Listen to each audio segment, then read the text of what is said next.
कहने को सरकार की जो योजनाएं हैं प्राइमरी विद्यालयों, इन खास तौर पे सरकार, हमको समझ में नहीं आ रहा है कि सरकार अंधी हो गई है या कान की बहरी हो गई। अरे भैया, ये जो बच्चे जिनका आपका ये पहला नींव है, उस नींव को ही हमारे ही घर का परिवार का बच्चा अध्यापक है, हमारे ही घर के लोग हैं। वो टाटा बिरला डालमिया का बेटा नहीं है तो मजदूर किसान का ही बेटा जो अध्यापक बना है। लेकिन इस नींव को मजबूत नींव नहीं बनने देना है, इसलिए कि अगर मजबूत नींव प्राइमरी में बन गया बच्चों का तो भविष्य में इनके ऊपर खतरा है। तो नमस्कार दोस्तों, मैं आपका पिंटू तलवार और इस वक्त मैं रेवती ब्लॉक के नैना ग्राम सभा में हूँ, जहाँ पर हमारे साथ आप देख सकते हैं उत्तर प्रदेश किसान सभा के जिला अध्यक्ष बलिया एवं क्रांतिकारी नेता लक्ष्मण पांडे जी साथ में हैं, जिनकी पहचान किसी की मोहताज नहीं है। और ये ऐसे शख्स हैं जो गरीब, दबे और कुचलों की आवाज़ उठाते हैं समाज में। और कुछ मुद्दाओं पर इनसे हम चर्चा करेंगे, क्योंकि इनके घर से महज 100 मीटर की दूरी पर एक प्राथमिक विद्यालय है और शिक्षा क्षेत्र रेवती के अंतर्गत जितने भी प्राथमिक विद्यालय चल रहे हैं, अध्यापकों का लापरवाही या आना जाना, जो अच्छाइयाँ हैं या बुराइयाँ हैं, उस पर आज हम इनसे चर्चा करेंगे कि किस नज़रे से देखते हैं। और सरकारी विद्यालय में जितने भी बच्चे पढ़ते हैं वो कोई अमीर घर के बच्चे नहीं हैं, वो किसी ऐसे घर के बच्चे नहीं हैं जिनके घर हजारों का लाखों का इनकम हो रहा है, बल्कि वो ऐसे घर के बच्चे हैं जो बेबस और लाचार हैं, सरकारी विद्यालय में जाने को मजबूर हैं कि वो किसी प्राइवेट संस्थान में फीस देकर नहीं जा सकते हैं। और जिस बच्चों को पढ़ाने के लिए उत्तर प्रदेश की सरकार द्वारा लाखों का सैलरी दे करके, वेतन दे करके, यहाँ तक कि खाना दे करके, ड्रेस दे करके बच्चों को उसमें बुलाया जाता है शिक्षा देने के लिए, लेकिन उस विद्यालय में किस प्रकार का शिक्षा मिलता है, आज हम चर्चा करेंगे लक्ष्मण पांडे जी से। सबसे तो पहले लक्ष्मण पांडे जी, हमारे चैनल में आपका स्वागत है। बहुत बहुत धन्यवाद, बधाई आपको।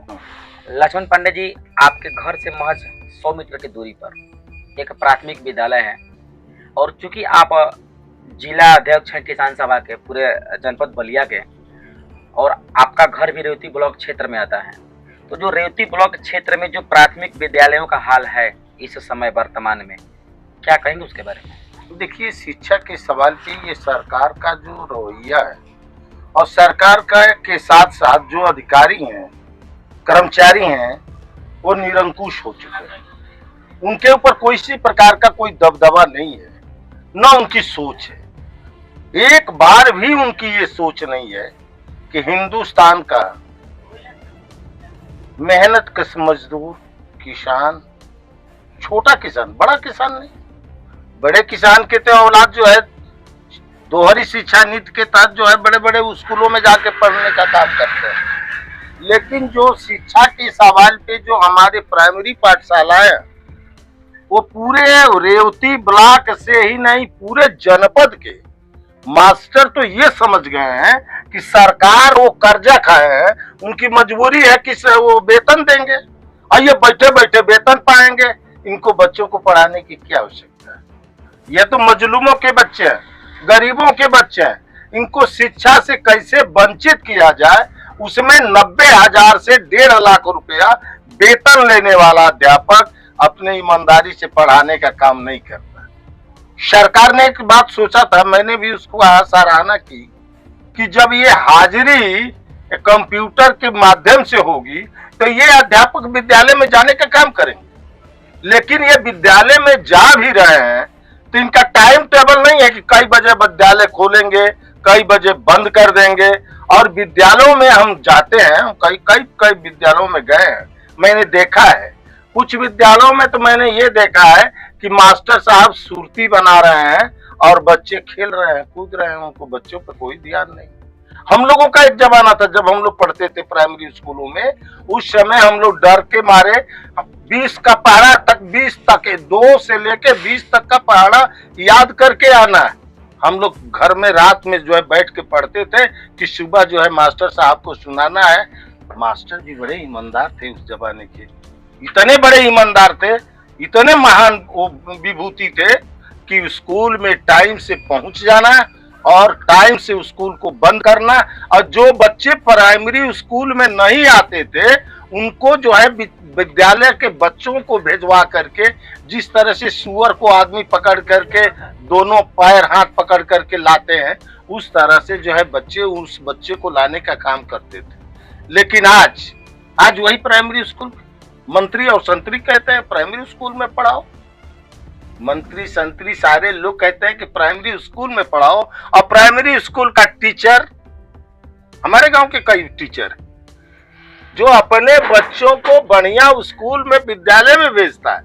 मैं किसी कपड़े का विरोधी नहीं हूं, अगर हर इंसान को बढ़िया कपड़ा मिले, रोटी मिले, चावल मिले, दाल मिले, मकान मिले, मैं सबका स्वागत करता हूं, सम्मान करता हूं। लेकिन जो नौकरी करता है उसका बच्चा का कपड़े को देखिए। और वही जो है मजदूर जो मजदूरी करता है, मनरेगा मजदूर है, गरीब है, उसके बच्चे के तन पे बढ़िया कपड़ा भी नहीं है और स्कूल में जो है वो जो ड्रेस मिल रहा है, जो सारी व्यवस्थाएं सरकार कर रही है कि हम ड्रेस देंगे, खिचड़ी देंगे, जो इनको पोषाहार के नाम पे बच्चों को डेली भोजन को बदल बदल के देना है, ये भी बदल के नहीं देते हैं, बंदर बांट लगा है। मैं एक चीज आपको बताऊं, एक राजा था, वह राजा के यहाँ दूध आता था, दूध में पानी पड़ता था, वह नौकर एक रखा, दूसरा, तीसरा, चौथा, यानी उसको जांच की कमेटी बना दी जाए। जितना जांच बनाएंगे उतने घूसखोर पैदा होते जा रहे हैं ये सरकार।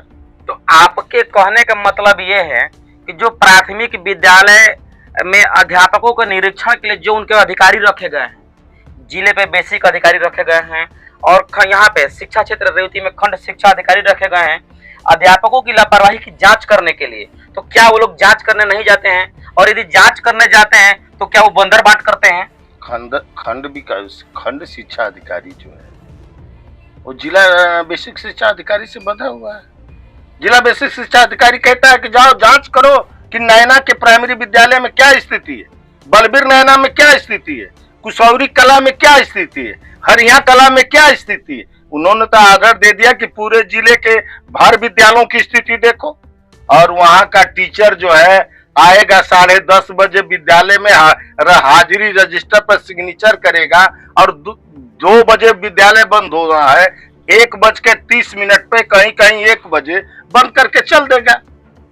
तो बेसिक शिक्षा अधिकारी यहाँ पे जो खंड शिक्षा अधिकारी हैं वो क्या जांच करने के लिए जाते हैं विद्यालय में? वो बंदर बांट के लिए, हिंसा के लिए जाते हैं। तो क्या उनका पैकेट का जांच करने के लिए जाते हैं? उनके पैकेट का जांच करने के लिए जाते हैं। उनको हर माहवारी, हर महीने उन मास्टरों से बधा हुआ रकम है। अगर बधा हुआ रकम नहीं होता तो आप लोग पत्रकार हैं, आप लोगों का कोई जवाब नहीं, ये चौथा स्तंभ है आप लोग। लेकिन आप लोग एक बात बताइए कि अगर वो अधिकारी जांच करता तो सारे लोगों के अंदर डर होता है और उस डर के नतीजा ये होता कि किसी की हिम्मत नहीं होती कि वो विद्यालय समय से न जाता।